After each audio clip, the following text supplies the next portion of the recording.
Oi, gente, tudo bom? Eu sou o Lázaro, ex-aluno do curso de Gestão de Políticas Públicas da Universidade de Brasília. Tive meu trabalho de conclusão de curso orientado pela professora Fernanda e vim aqui trazer um pouquinho das minhas descobertas. Mas antes de tudo, eu quero perguntar para vocês que estão vendo esse vídeo se vocês conseguem definir de forma certeira quem é negro no nosso país. Vocês conseguem definir? Pois é. Aparentemente parece uma pergunta fácil com respostas fáceis, mas que se torna um questionamento social, relevantemente social, quando dizer que você é negro, que você tem traços negros, te dá acesso a bens e a serviços que foram historicamente negados, sobretudo cargos públicos no serviço público federal. Estou aqui dizendo da famosa e polêmica Lei de Cotas no Serviço Público Federal, a Lei 12.990, que foi o grande tema do meu trabalho de conclusão de curso, né? Para além da Lei 12.990, o meu objeto de pesquisa foi a sua recepção no judiciário. A sua recepção no judiciário, a recepção da Lei de Cotas no judiciário brasileiro foi muito problemática.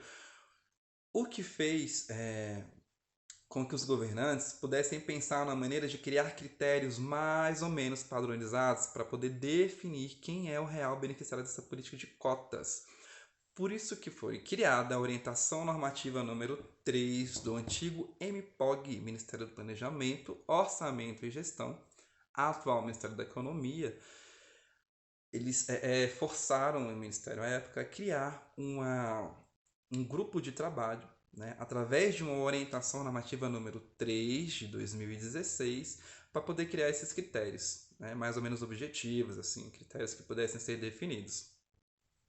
E essa orientação normativa número 3 que é o meu objeto de pesquisa. Então, todo o meu TCC gira em torno dela. Por quê? Porque é ela quem vai criar um grupo de trabalho para definir quem são os reais beneficiários. Né? Os atores inseridos nesse grupo de trabalho vão definir e criar critérios para poder aplicar na escolha dos reais beneficiários. Né? E aí é que surgem as comissões que vão analisar as autodeclarações. Né? Essas comissões se tornam reais tribunais raciais, né?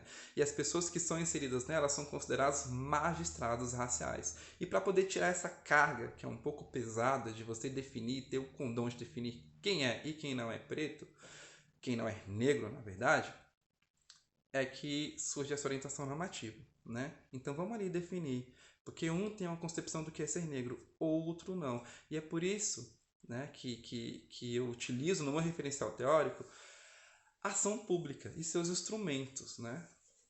Ação pública e seus instrumentos na abordagem sociológica, para poder entender quais são as representações que esses atores que vão definir quem são os critérios para a inserção desses beneficiários. Qual a concepção deles do que é ser negro? Eles vão levar em consideração a ascendência? Eles vão levar em consideração os traços físicos? A cor da pele? Né? Qual é a representação de negro que eles carregam e que eles vão colocar nesse instrumento de ação pública? Né? Então, tentamos analisar que esses instrumentos, demonstrar que esses instrumentos não são somente técnicos, eles são instrumentos sociais e políticos porque regulam relações sociais. São sociais porque carregam representações desses atores.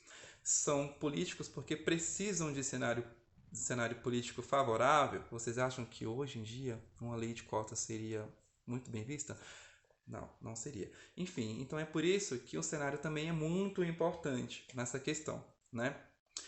E esse foi um dos meus objetivos específicos. O segundo objetivo específico foi analisar as práticas e discursos das pessoas que estavam inseridas nesse grupo de trabalho, nesse GT. Né? Como é que eles se tornavam ou se eles já eram ativistas institucionais, levando em consideração aí teorias do ativismo institucional. O terceiro objetivo era entender, compreender de que maneira essas pessoas difundiam os discursos delas, né? Então saía do ambiente do órgão público e difundia. Ele chamava autores do judiciário, chamava juízes, promotores, deputados para o debate acerca da temática racial. Então eles queriam mobilizar um maior número de atores para poder criar critérios realmente fidedignos a ponto de descobrir o real beneficiário dessa política pública, né? Então eram atores institucionais que se tornavam ou já eram ativistas institucionais e que com suas práticas e discursos mobilizaram vários atores e tornou uma grande rede de pessoas que debatiam a temática racial em busca de um critério mais ou menos padronizado, tá bom? E quais foram os percursos metodológicos que eu utilizei? À época eu estava trabalhando na ENAP. A ENAP virou um caldeirão, né? Então tinha muito Escola Nacional de Administração Pública. Virou um caldeirão de debates, tinham muitos debates, muitos cursos. Eu participei de muitos cursos, eu participei de comissões para poder definir simulações de comissões, na verdade, de seminários, muita entrevista, eu conversei muito com as pessoas. Então eu estava ali no meio da bagaceira toda, foi massa. E trouxe muitos debates, muitas falas ricas em representações que estão no meu TCC. Então, basicamente, os percursos metodológicos foram pesquisa documental e entrevistas. A grande questão que ficou depois de tudo isso é que eu ainda não sei quem são esses reais beneficiários. Porque é muito complicado, gente. Essa orientação normativa tem que levar em consideração a pessoa negra em suas localidades. Então, ser preto, ser negro, ser pardo, né? Ser negro, preto ou pardo, em Brasília é diferente de ser negro no extremo sul do nosso país. É diferente de ser negro em São Paulo, é diferente de ser negro no Nordeste. Então, cada lugar do nosso país tem uma percepção do que é ser negro, né? Então, é muito complicado ainda definir quem é esse real beneficiário. Eu ainda não consegui desatar esse nó. A questão que estava, quando eu terminei a minha pesquisa, quando eu estava terminando, era a questão do pardo, né? A dificuldade de você inserir esse pardo. Mas deixo aqui exemplos para vocês. Camila Pitanga e... Camila Pitanga e qual outro também? Juliana Paz. Juliana Paz. Se a gente colocasse Juliana Paz na Bahia, ela seria considerada uma mulher preta? Se eu pegar a Camila Pitanga e colocar ela lá no extremo sul do país, ela seria considerada uma mulher preta? Então, a depender da localidade, tudo pode mudar, né? Esse foi um nó que eu ainda não desatei e que fica aí o convite para a gente poder desatar. Um convite para mim mesmo, para vocês, para a gente poder dar continuidade nessa pesquisa tão incrível.